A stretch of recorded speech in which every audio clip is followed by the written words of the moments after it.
So if you look around Diablo 2 Resurrected, you might notice a lot of builds use the exact same gear. Now I know a lot of you thought it's because that green cap looks so amazingly stunning on that sorceress, but no, that's not why. Just over the last 20 years, people have figured out what is the best in slot gear for each of the builds. And come to find out, since they're all casters, they're going to be using a lot of the same stuff. Even as far as it comes to melee characters, we've discovered what's the best melee weapons and the best melee gear, and a lot of the melee characters use the same stuff as well. And even though I said people figured this out over the last 20 years, one of these items is actually a newer item to Diablo 2. So with all that being said, today I'm bringing you the 10 most commonly used items in Diablo 2 Resurrected. So I got a quick announcement here from Mr. T. I pity the fool that doesn't subscribe to Sweetfield's channel. Well, thanks, Mr. T. Yeah, make sure you subscribe up. I'm trying to get to 50,000 by the end of the year. A lot of people don't even realize they're not subscribed. 70% of the people that watch my videos haven't clicked that button yet. So make sure you subscribe up, and while you're at it, hit that like button right next to it. So I'm not going to hide the most obvious one. We're going to come at you with that, and that is the Harlequin's Crest, more commonly known as the Shako. Now this green cap is used for good reason. It is one of the most all-around items for player versus monster in D2. With the 2 to skills, all that life and mana based upon character level, you got 10 damage reduction, 50 magic find helping you find even better gear.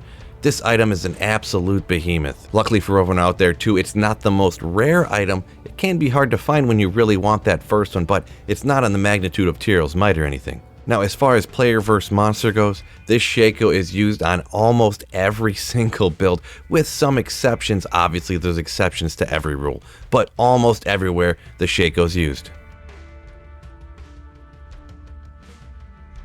So next up, we're coming at another one for the casters, like many of them on this list, and this is the Spirit Shield. This, for the cost of the Runewords, could be one of the most overpowered items in the entire game, only taking a Tal, Thul, Ort, and Amrune. For just that amount, you get 2 to all skills, 35 FCR, 55 hit recovery. You get vitality, mana, a bunch of resistance on it. It's absolutely crazy that it costs so little, and that's why this gets used on almost every single character in the game, at minimum, pretty much all of the casters.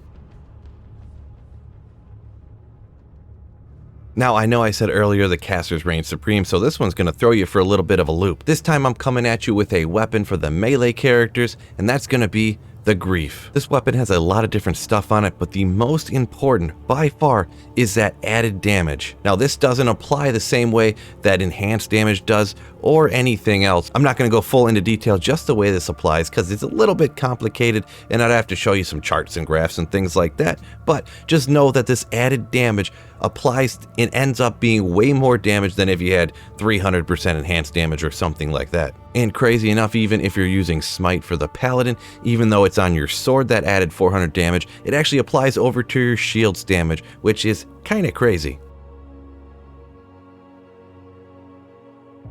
Next up is going to be a ring, and this one's been around for literally ever. This is the Stone of Jordan. So this is one of only 2 rings in the game that'll give you that 1 to all skills, but it also gives you stats such as 20 to mana and increased maximum mana 25%. This makes it an absolute go-to for any caster in the game. This ring has been so popular for so long, at one point SOJs were actually used as the in-game currency. This one is just so iconic, that's why it had to make it on the list.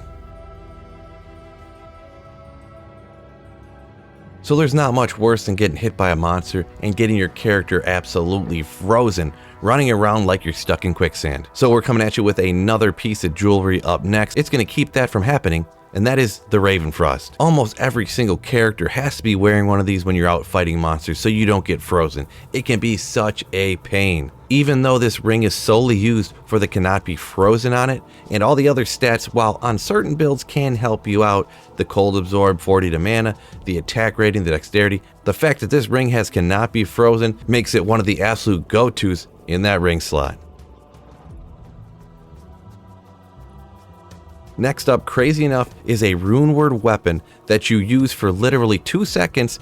you swap away from it, and you never touch it again till the next game. But literally every character in the game uses these things. And that is the call to arms. Most people are going to be very familiar with this one. The only things you really use on it are the battle commands and battle orders. Generally, these are barb only skills that'll increase your skill levels and increase the amount of life and mana for you and your party. So in this case, since you're casting it, it's going to be for you, and it will help out the survivability of even your mercenary. So in my opinion, it is kind of funny.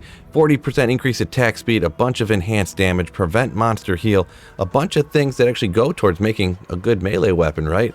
But this thing is only put on Switch, thrown in a low level base so that any character can use it.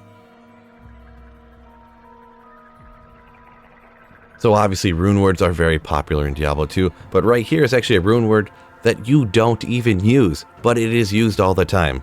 Now, I'm intentionally trying to trick you here, but this is actually the insight. It actually goes on usually your Act 2 mercenary. Once again, like the Spirit Shield, it uses incredibly low runewords: Ral, Tyr, Tal, and Sol. So you can make this incredibly early on, even just in Nightmare. Later on, for any spellcasters, anybody that needs mana at all really, you can go ahead and make one of these in a crazy good elite base, and it actually puts out a ton of damage as well. Now the reason I say it goes great for anybody that needs mana, it's this meditation aura that's right up at the top. What that does is it increases the rate that your mana regenerates, solving those mana issues completely.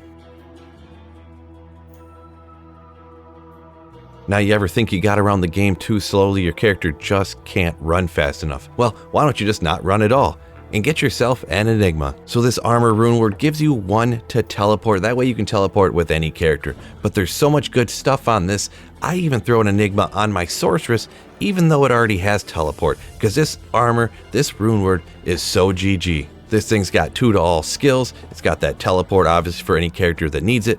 700 defense. You can get a ton of strength because it's based on character level. You get a little increased maximum life from one of the runes. You get damage reduction from one of the runes. You actually get 14 to life after kill, almost like having life leech on a caster character. On top of that, you get 1 to magic find based upon character level. So if you have a high level character, your magic find off this runeword is going to be in the 90s. It's really hard to understate how amazing this runeword is. It is expensive to make with that jaw and that burr, but still, anyone who can makes one.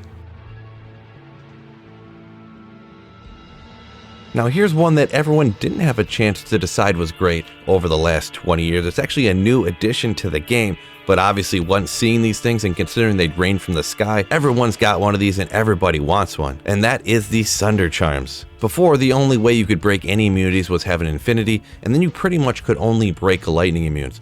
But that is no longer the case. The devs of Diablo 2 Resurrected said, hey, we want everyone to be able to break all immunities the second that they beat Hell difficulty. So in comes Sunder Charms. Now they do have a negative on them. Whatever element or whatever physical or magic, whatever it's breaking, you actually get minus to that resistance. It's actually a substantial amount, but you can easily eliminate that by throwing a few small charms with that resistance in your inventory. No longer are you ever going to have to fear any immunity. I don't know if this really falls into the right purview, but it's my video, so I'm going to allow it. And that is Skiller Grand Charms. Now, with very few rare exceptions, almost every single build tries to get as many skillers in their inventory as they possibly can.